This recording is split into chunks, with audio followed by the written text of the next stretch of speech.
Good afternoon and welcome. Thank you so much for joining us today for our session, Cultivating Learning, Fostering Belonging and Community Through Art. My name is Philippa Rappaport. I'm the lead for education and engagement at the Smithsonian Office of Educational Technology, which is a central education office at the Smithsonian. And I'm joined today by Beth Evans. Hi, everyone. I'm Beth Evans. I'm the Youth and Family Programs Coordinator at the National Portrait Gallery, and I'm so happy to be here. And Micheline Lavalle. Hi, everyone. I'm super happy to be here with all of you. I am the Family Literacy Specialist for Fairfax County Public Schools, and I work at the Office for ESOL Services. Thank you. And behind the scenes, we have Kat Cook, who is the Smithsonian Learning Lab product owner at the Smithsonian Office of Educational Technology. And Kat will be womaning the chat and posting and trying to answer any questions as they come up. And we also have Joy, who is providing our captions today. So in our session today, Beth and Micheline will discuss techniques developed over a decade-long collaboration that these techniques use museum objects, art making, and storytelling to encourage belonging and community building while also developing empathy, confidence, self-expression, and self-advocacy. We'll share with you today a Smithsonian Learning Lab toolkit of resources and activities designed to foster critical skills, including visual literacy, public speaking, creative writing, art appreciation, and collaboration.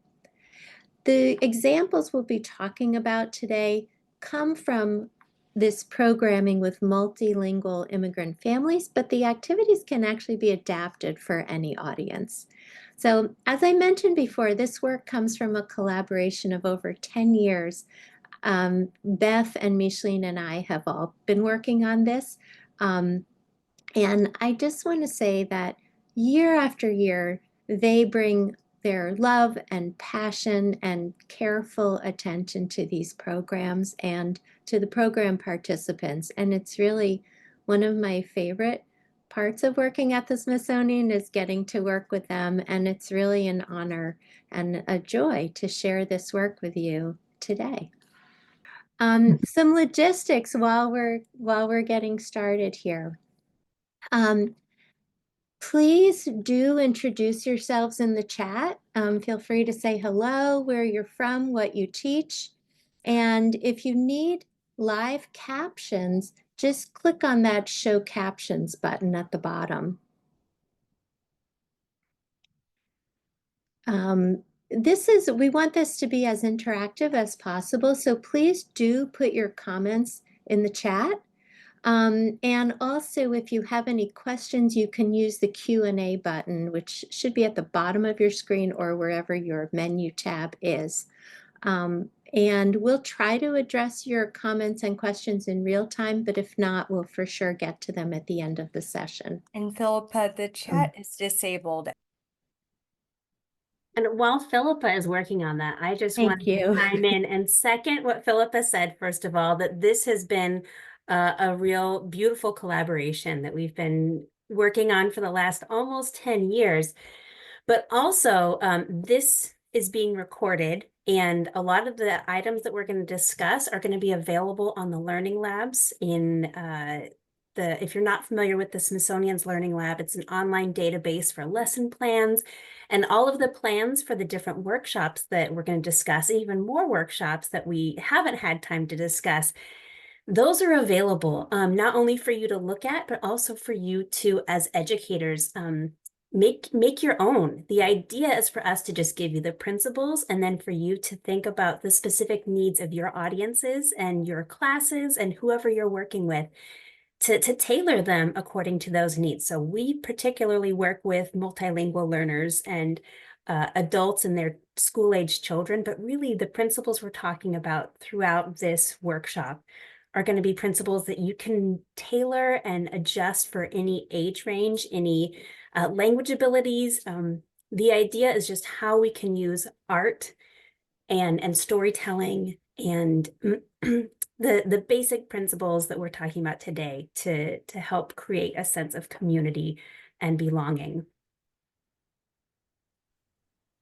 Absolutely. I agree with you, Beth, with everything you say. From our perspective for the school system, it's so incredibly needed for our multilingual families to feel like they can build community with others, and then also really start connecting to the school system so that they can provide the supports that their children need. If you do feel like sharing in the chat, I mean in the Q&A, who you are, where you're from, what you teach, we'd love to see it. This is one of our professional development sessions that we do to support the Smithsonian Learning Lab. That's a free online platform where you can discover all kinds of digitized content from across the Smithsonian and then create learning experiences with them. What you see here is our help page, and Kat will put that link in the chat. That's where you can find anything really that you need to know to use the Smithsonian Learning Lab. And if you were to click on that part at the top there, you would get to our webinars page, and that's where you can find both where you'll find the archive of today's session. I might cut out the whole chat fiasco and you can also find upcoming sessions as well. Our next sessions in the series, we have a session coming up in November with Orlando Serrano. He's from the National Museum of American History, and he'll be talking about teaching difficult histories and how that can help develop empathy in students. We have another session in December about family lit, and that's with colleagues from Penn State University's Goodling Institute for Research in Family Literacy. And then in January, we'll be joined by Ann Helmreich, who's the director of the Archives of American Art. So a reminder that this session is being recorded. And now I'd like to turn it over to Beth. For some of you who have been to our sessions before, we like to open with a question for you. And so today's question is, what does it mean to belong? And again, you'll be putting your answers in the Q&A. Thank you. Thank you. Yes, and I gotta say, I'm loving reading all of your responses in the Q&A. I love this community atmosphere that we've already got going here. And I'm loving reading where all of you work and people saying that maybe they're not educators, but these are principles that we can use in our everyday life, to which I just want to say, yes, absolutely. But along those same lines, what does it mean to belong? Think about a time when you have felt like you belonged. Where were you? How was that feeling fostered? What did it feel like specifically? What were your takeaways from that experience? What does it mean to you when you belong? And while you're thinking about these ideas of what it means to belong, what emotions are attached to a sense of belonging, I want to flip it to Micheline and see if she would like to share with us what it means to her to belong. Well, And thank you. Please answer in the Q&A. Thank you. Thank you, Beth. I think belonging makes me feel warm. It makes me feel not judged, and that I'm part of something bigger than myself. And so I mean, yeah, when you're belonging, you're not sticking out of the crowd. And I think I always bring it back to our multilingual families. I always feel like they're different, so it's very hard to create that space for them. Mm-hmm. Yes, thank you. That's lovely. And I'm seeing a lot of very similar answers from participants here. Belonging is a sense of not being alone. It's feeling like you can be yourself. It's feeling like you're accepted. It's connectedness. When you feel valued, it means you can be who you are. I love that so many of us are recognizing that belonging comes to like our core being of who we are, that people accept us and welcome us. We feel at home with people. That's lovely. feeling like you're wanted or even needed there. That is lovely. That is what we're trying to foster here, is this sense of not just that we are okay with someone being with us, particularly in our classrooms, or even in the case of the portrait gallery in the museum, not just that you are wanted, but that you're actually needed. So thank you to everyone who has shared. Now, principles of belonging are not, or the feeling of belonging is not always something that we feel in a museum. Even those of us who are museum professionals or educators. But for groups who are not historically granted museum access or even arts access in general, it can be even harder for them to feel a sense of belonging. Oh, and it looks like the chat is enabled. Wonderful. Thank you, everyone. Thank you, Philippa. Well done. So let's talk about how we can then actively try and instill and foster a sense of belonging in these historically alienating spaces, like in a museum or in an art workshop or even in the classroom. So we're going to discuss more about this, and I'm going to ask Philippa to advance the slide while Micheline shares a little bit with us about the need for belonging in Fairfax County, where she works, and beyond. Thank you so much, Beth. Belonging is always at the core and at the center of what we do. In Fairfax County Public Schools, we're always very committed to providing all students and their families, well, their students, a state-of-the-art education, and their families and students as well, equitable access to opportunities. And so we know that for our multilingual families, sometimes it is very, very hard to understand and know how to navigate a very complex system, and to also know the expectations of the school system in regards to how they're supposed to support their children's education. In the US, there's a large population of English learners, and it's growing. In 2021, there were 5.3 million ELS, English language learners, or I'll interchange ELS for multilingual learners throughout this presentation. In Virginia alone, there's 117,000 multilingual learners. And in Fairfax County Public Schools, we have almost 39,000 ELS.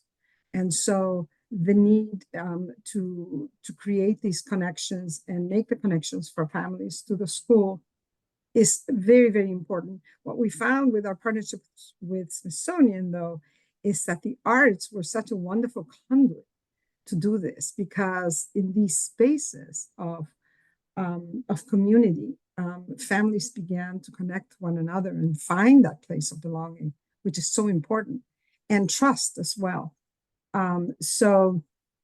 Next slide, please.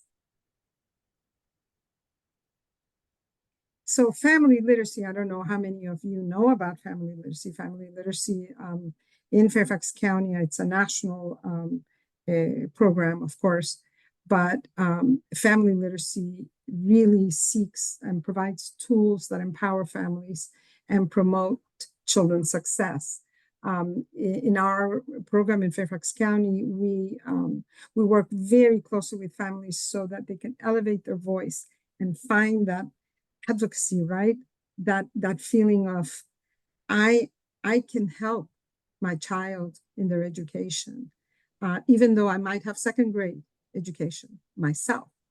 And how do we do that? You must wonder, how do you take someone with third grade level in literacy and say to them, yes, you're an educator yourself. Yes, you can help your child. And what we found was creating these spaces, these art spaces, and giving them access to the museum experience helped a great deal to start making families and working with these families to think that they too belong there. They too can have access and understand art. And so it's very, very powerful. And we also, this part that is very important is the promotion of the intergenerational piece, where we're working with families and we're working with adults. But of course, we're also telling these adults, well, how important to preserve the culture and to pass on traditions to their children at home. So we're promoting this arts creation in the home as well. Now, next slide, I'm going to turn it over to Beth. Thanks, Micheline.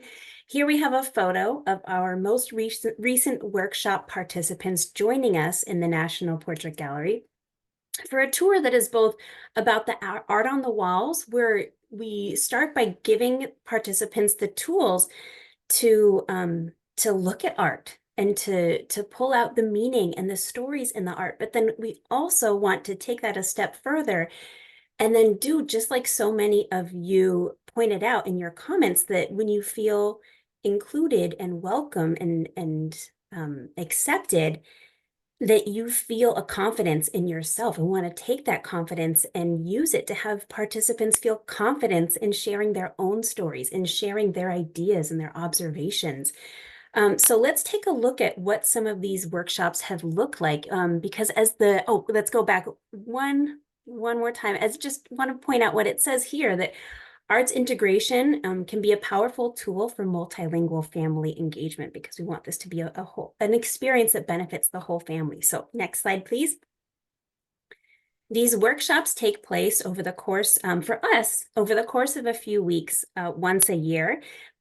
But we always follow the same key components. We start off by introducing ourselves as the facilitators. The participants introduce themselves, and we talk about what the workshop is going to look like, from the specifics of what days and times we're going to be meeting, to also what the point is of what we're doing, what the themes are that we're going to be looking at. And then we spend time in the museum itself when possible, but on the resources we're going to share, we're going to show you, if you can't actually make it to the portrait gallery or another museum, there are so many resources available to find the artworks online, and then select the works that are going to work for your participants, and also let your participants select works that they identify with. And as we look at the works of art, and as we hone in on the theme of that year's workshop sessions, then we culminate the whole experience with an art project that the participants do. Here we see this participant with her son and their finished work. And then there's a final presentation. The last day, we all come together. The participants stand in front of the group. They share what they made. They share their choices, what they did as artists and why, what it means about themselves and their own stories. And then we all celebrate them and their families. It's just a wonderful celebration with the whole group and families and food. And it really solidifies this sense of community that we have.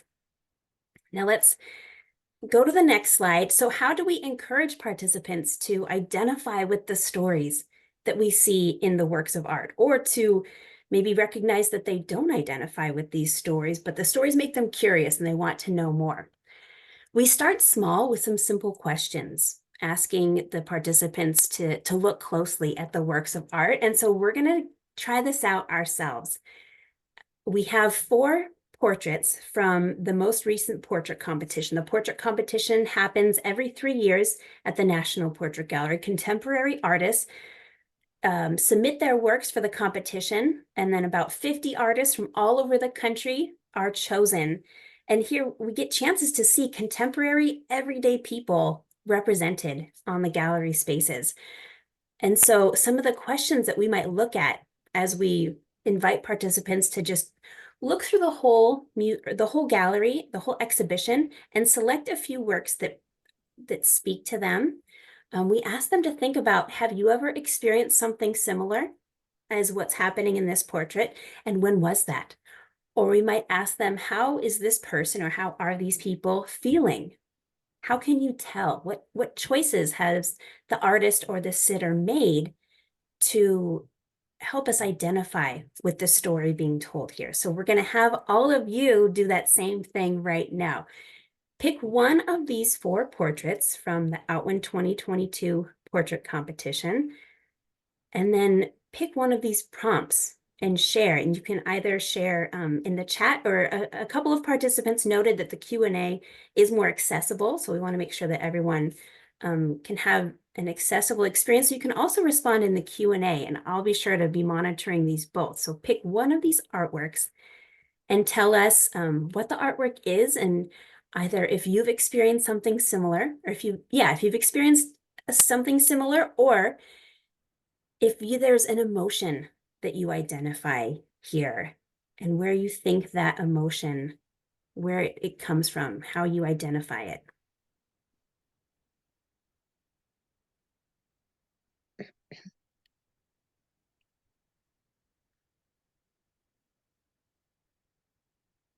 I'll give you a moment to share.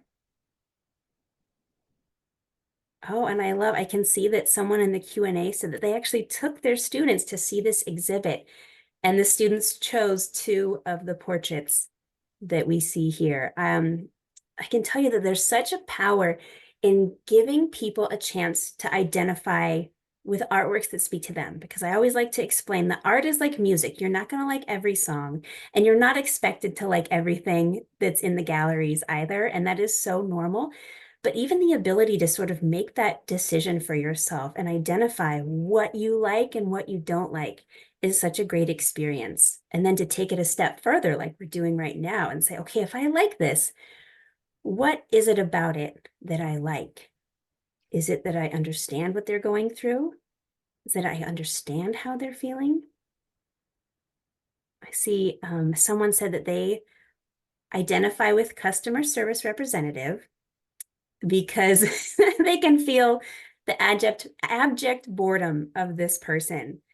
When we looked at this exact painting, and it's big when it's on the walls, when we looked at it with our participants, many of them said the same thing, that they've experienced this in their jobs, this sense of boredom, and just feeling like you're just there to get the job done and then go home is very identifiable. The girl looking out the window is and one that another person identified with. Oh, because they're curious. I love that feeling when something inspires a sense of curiosity or wonder. They're curious about the woman that they might become.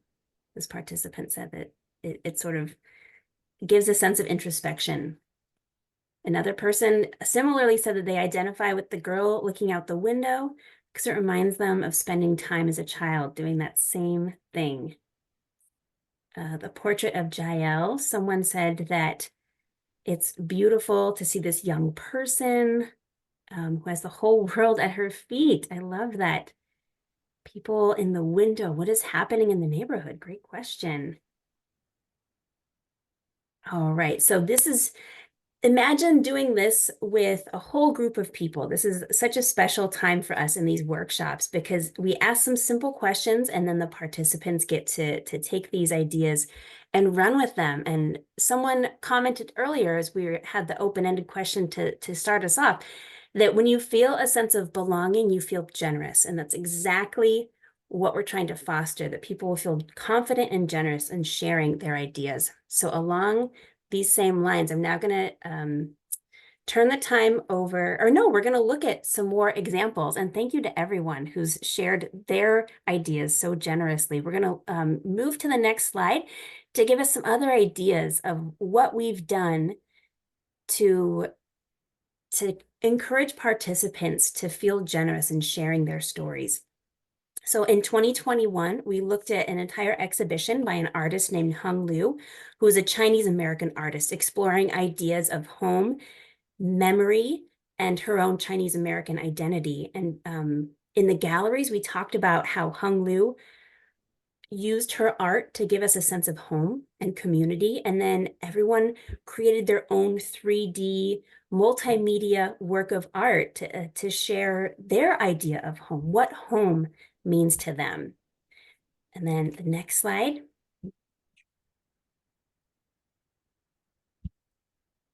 Then going back to this exhibition, the Outwin Portrait Competition, there was a work of art in the portrait competition that was by an artist named Donna Castellanos, whose grandmother had taught her to sew. And so she created a portrait of her grandmother using just fabric and sewing notions. So participants all created their own fabric portraits of either themselves or of a beloved family member using textiles. Many of them brought textiles from their home countries. They shared these textiles, and it was we had these really beautiful experiences of almost like sewing circles of these mothers coming and creating art and talking, and there was a beautiful, beautiful workshop. And then ultimately they shared their creations with everyone. And the next slide.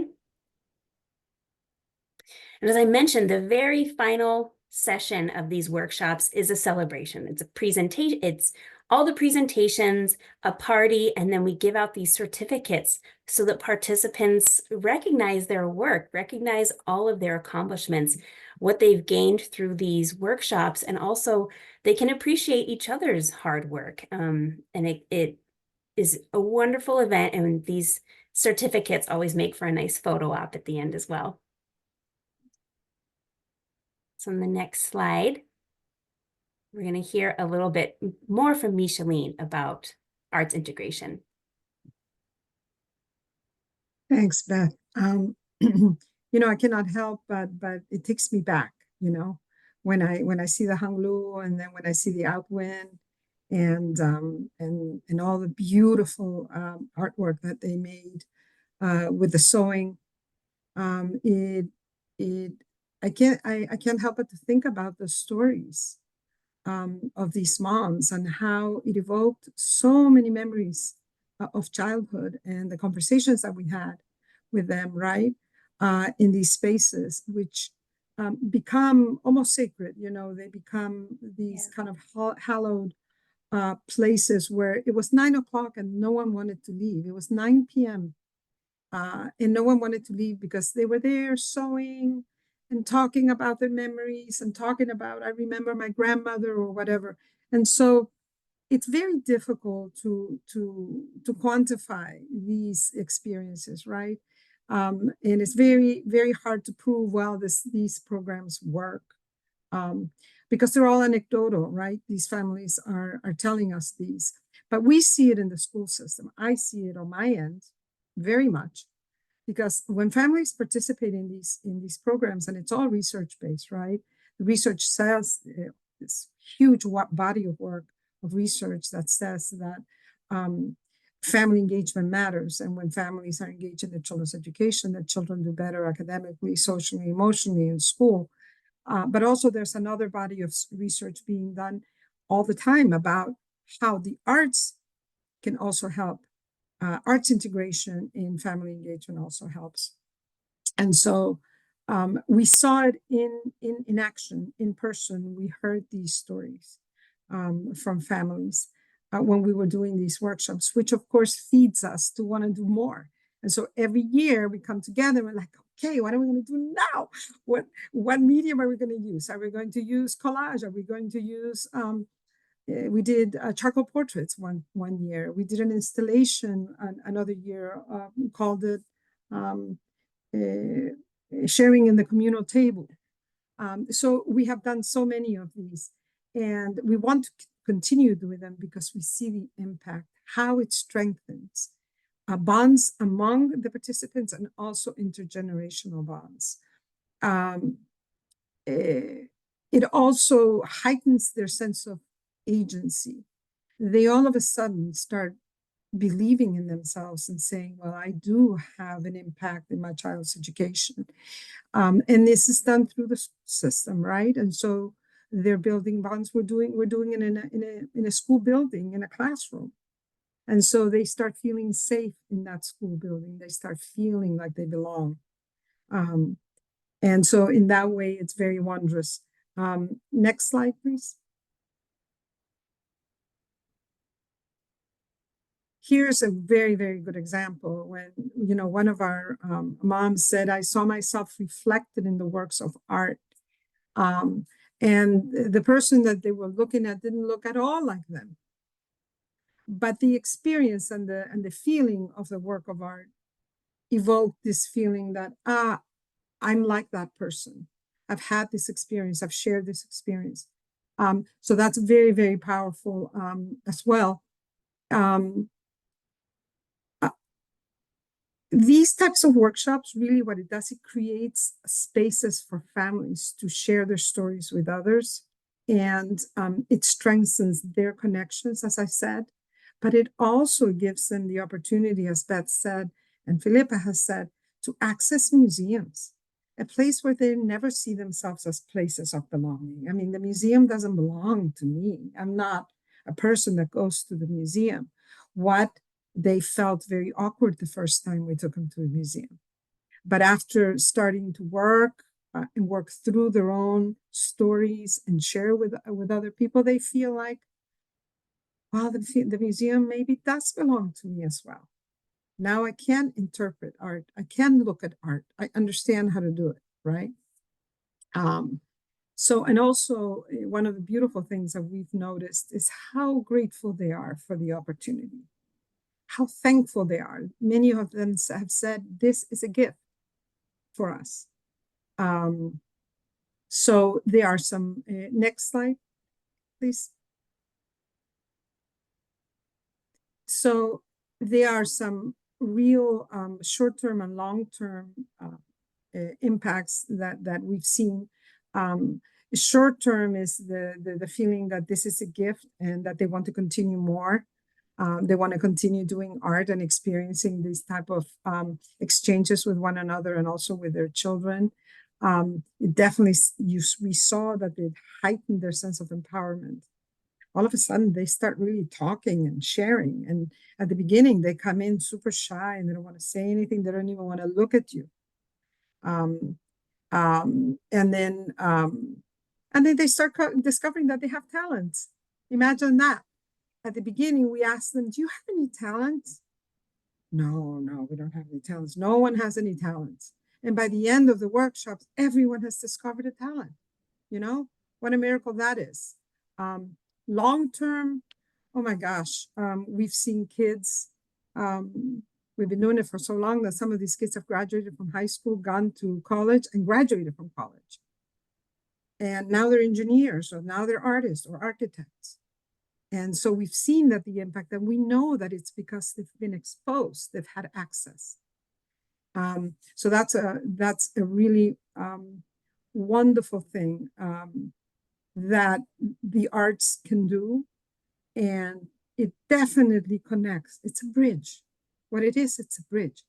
It connects all of these experiences and this building of the community, connects them to what they need to do and the skill sets they need to get to be able to be active supporters of their children's education. For us in Fairfax County, and especially for our office of ESOL services, it is so important that our families are engaged in their children's education. And so this is a wonderful way to do it. Next slide. I think it is now you, Philippa. Okay. So what I want to show you now is we've put all of this content together into a toolkit. So if you go into the link that Kat will post in a sec, this takes you to the group profile page of the National Portrait Gallery. And if you scroll down a little bit, you'll see a red box on the left-hand side. And then you see there it says show all collections. I think we have 7 collections there at this point. So in each one, you can click into it and you can find step-by-step instructions. What we did, what was the art that we looked at, what were the questions that we used. We have examples of student work, and we really take you through, but we did it day by day, but you'll, of course, if you want to do it, you'll tweak it for whatever your students need. And actually, I'll just take you to that page. So here, this is the portrait gallery page. This is what it is from the top. And then you can just scroll down to the red box there. Okay. The other thing I wanted to show you is we also created a collection for today's session. And so if you want to sort of reproduce some of what we did, you can find the artworks themselves, some of the questions. There's a little bit more information on other inquiry strategies from Project Zero. I've put links in there to everything. And then there's some additional information in there about the portrait gallery, about the Outwin Bootcheaver exhibitions, about the ESOL services in Fairfax County. And then we also did a presentation this past summer. And so I put the link in there of this extended presentation that we did in July. And that one focused a lot on what each individual session was like also. So other than that, we'd really like to open it up now to questions. So what questions do you have for us? And I will stop sharing. And again, we'll work off of what you've put in Q&A and also what's in the chat. And we already have a question from someone wondering if it's possible to share some of the research that we found and the benefits of arts education. And I know we talk more about that in, as you mentioned, the Education Summit presentation that we did over the summer, which the link is available. But Micheline has done so much research into this. She's a wealth of knowledge that she's incorporated a lot of that into our summer presentation. I can certainly send you, I think it's Matthew who said that, or no, Casey Mathern. Casey, I can send you, I have your email now and I've copied it. I can send you some of the research that I have. If you give links, Micheline, I'll add them right into the Learning Lab collection too. Perfect. Right. I don't have them just yet this moment, but I have them somewhere. And then we had another question about a very good question, very pertinent. Who pays for this? I can say on the portrait gallery side of things, we often get grant funding that, which means more work. We have to apply for these grants and then, make sure that we're managing those funds. And Micheline, can you speak to a little bit about the funding that you've received? Yes, we received funding for this from the federal government through Title III. Which is funding, which is earmarked for multilingual adults. So our primary goal is to teach adults through language acquisition and all of that. That's our family literacy is fully funded by Title III. And could you also say a little bit of what it costs to give people a sense of that? What a program like that would cost?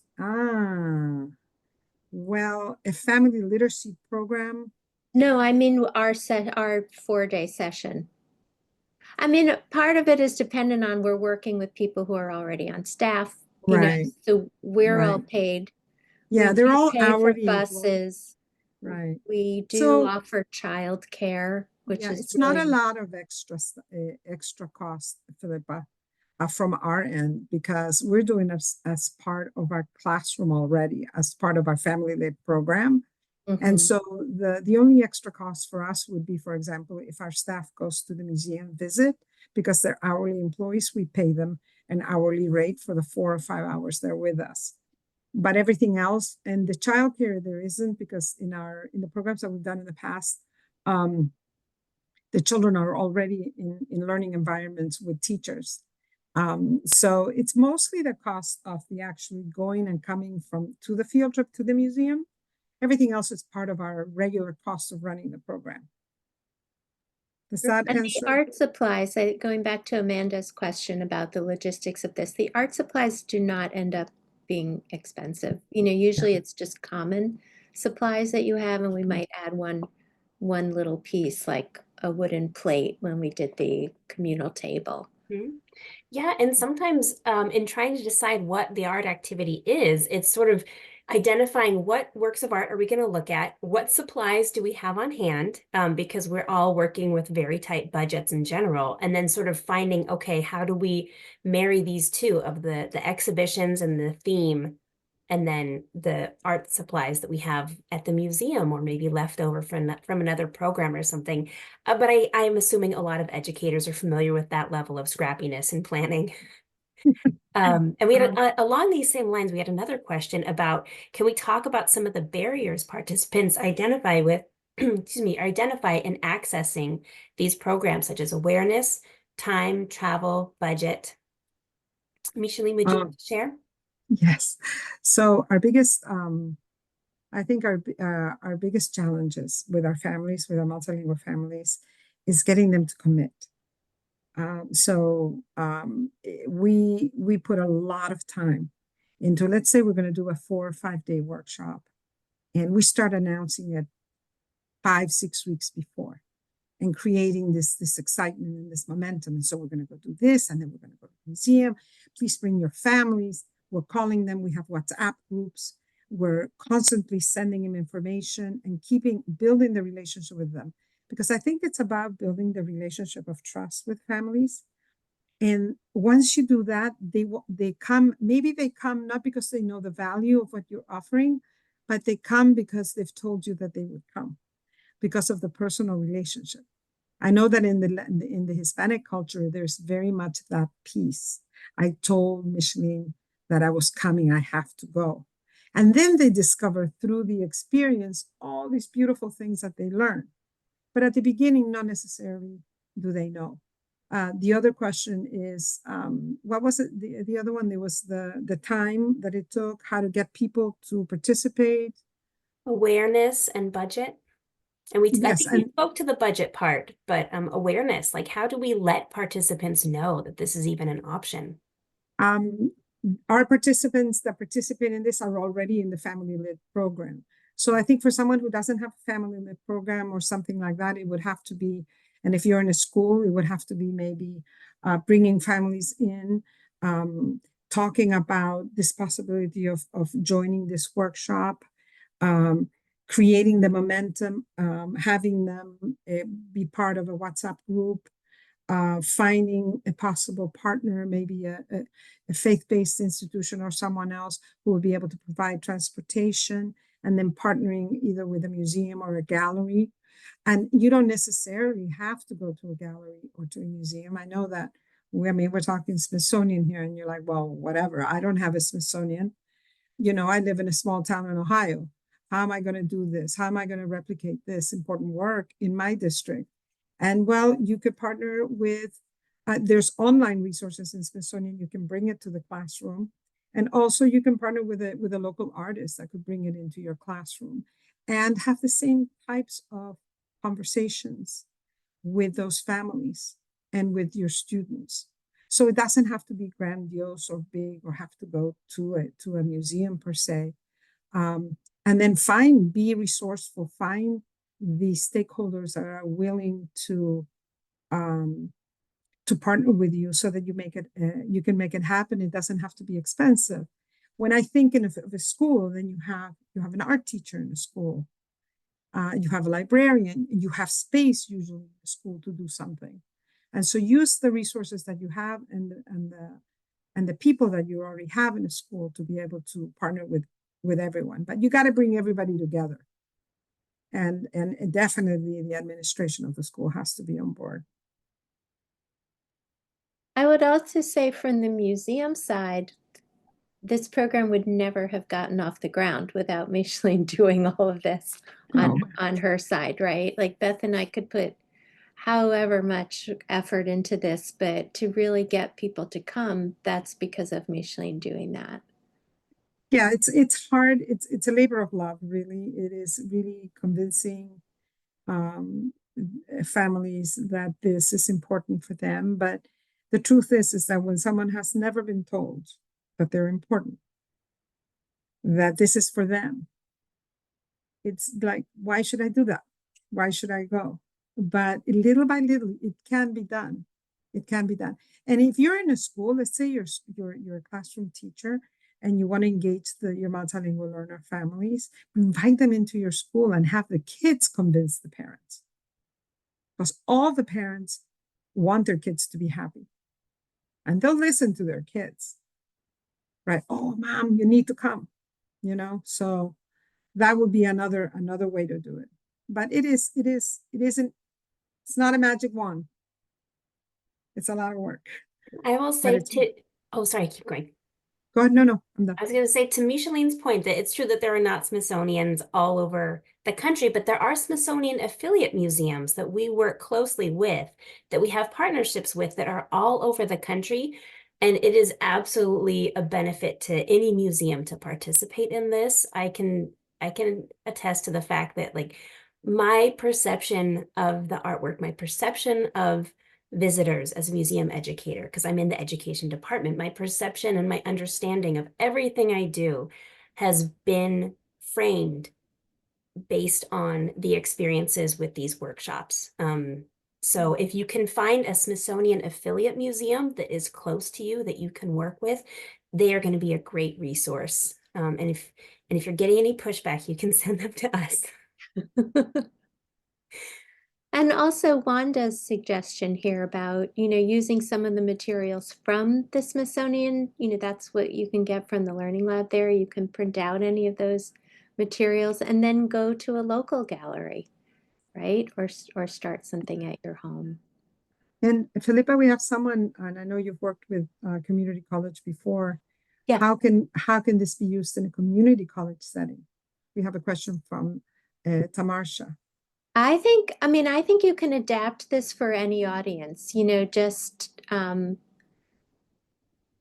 maybe go through some of those materials if you want to work off of what we've done, or just start it yourself. But we've worked with all ages. We've worked with multi-generational groups. You can really design anything. I think it would work beautifully in a community college setting.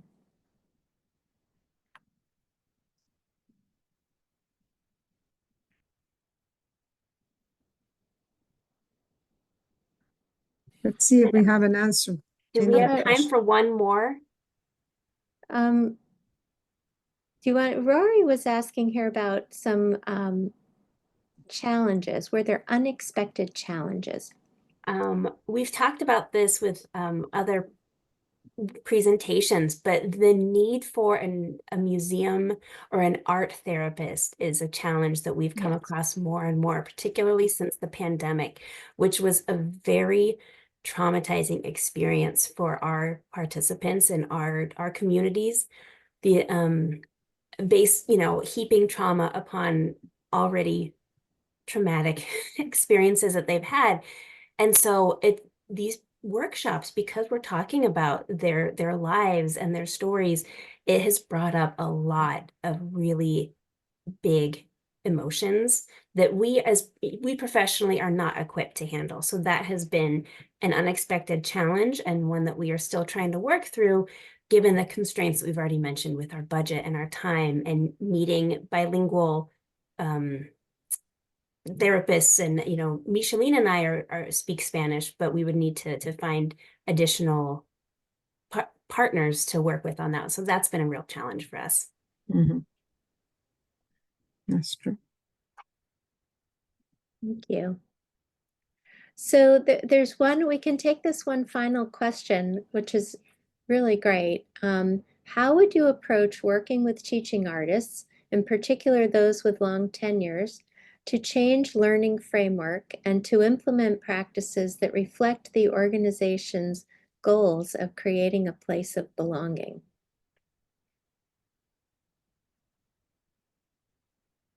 That's a tough question. I'll just start off with what first came to mind. And I would say maybe to start off, you don't change their mindset. You just do like we all did in the beginning. You use the existing work of art and then incorporate some of the looking strategies that we had and some of the looking strategies that Philippa has included in the online resources, and then let these educators and these artists see. I think these workshops, when done correctly, speak for themselves. Like they prove their own worth for anybody who participates in these, to see what comes out of them, to see how it can come together to have these participants, whether it's multilingual learners like we have, these immigrant parents, or anyone come in and answer questions about like, what do I see in this? What do I identify with? And then I think that hopefully would set the stage for having these conversations, because it can be hard. It can be hard to change our ways. Beth, do we have a minute? Just 1 second. I'd like to share one Sure. last thing with you all. So there's a little story. This happened. We're not making it up. So we took this grandmother with us to the museum some years ago. It must have been at least 7 years ago.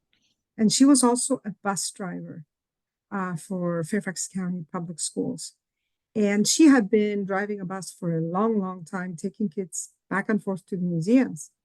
And she was able to participate in our workshop because she brought her 3-year-old grandson to one of our learning environments. So off we went to the National Portrait Gallery in one of our, I think, Outwin exhibits.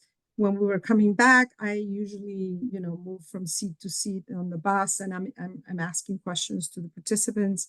And I get to Elizabeth, and I say, Elizabeth, so how did you feel? Tell me, what do you think? What was the highlight of this trip? And she said, well, Micheline, I have been driving buses for the past 15 years, and I had never gone into the museum.